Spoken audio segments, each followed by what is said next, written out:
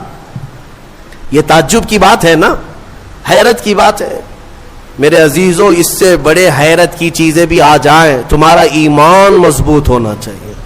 آج کے زمانے میں میں کہتا ہوں، اگر کوئی جھاڑ، اگر کوئی درخت بولنے بھی لگ جائے اور تمہیں اپنی طرف بلائے کہ میرے اندر خدا چھپا ہے، آ جاؤ، اے ایمان والو تمہارا ایمان مضبوط ہونا چاہیے.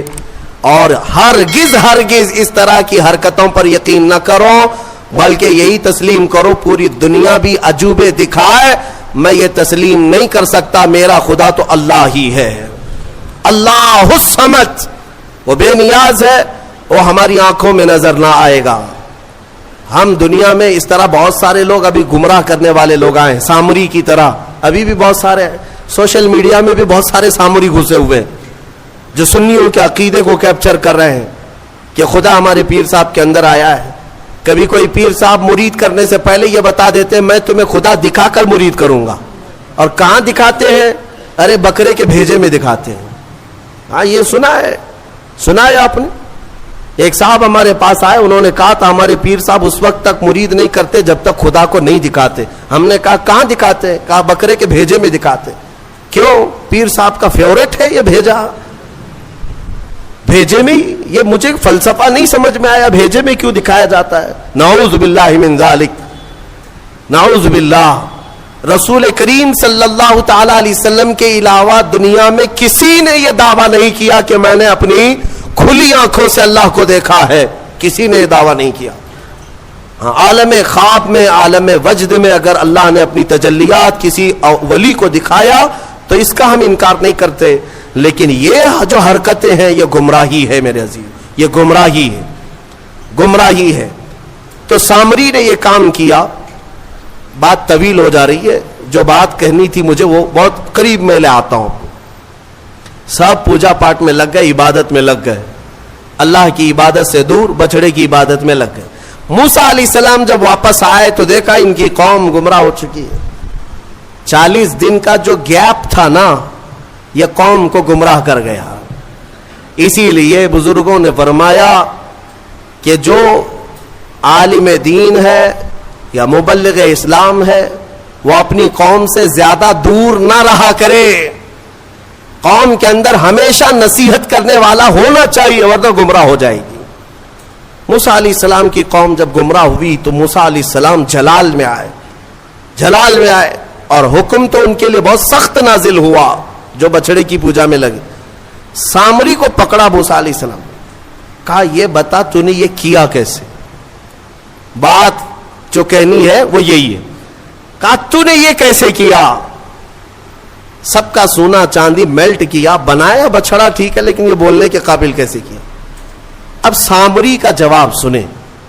سامری کہتا ہے قال بصرت بما لم يبصروا به فقبضت قبضة من اثر الرسول فنبذتها وكذلك سولت لي نفسي. کہتا ہے جب آپ سمندر کے راستے میں چل رہے تھے نا، موسیٰ علیہ السلام چل رہے تھے، سامری کہتا ہے میں نے ایک چیز دیکھی جو لوگوں نے نہیں دیکھا. میں نے دیکھا، دوسرے لوگوں نے نہیں دیکھا. کہا کیا دیکھا تو نے؟ کہا آپ کے گھوڑے کی نکیل پکڑ کر سامنے ایک فرشتہ چل رہا تھا. حضرت موسیٰ علیہ السلام نے کہا ہاں وہ جبرائیل علیہ السلام تھے. جبرائیل علیہ السلام آئے تھے جب راستہ عبور کر رہے تھے. تو سامری کہتا ہے میں دیکھ رہا تھا آپ کے آگے آگے ایک فرشتہ چل رہا تھا.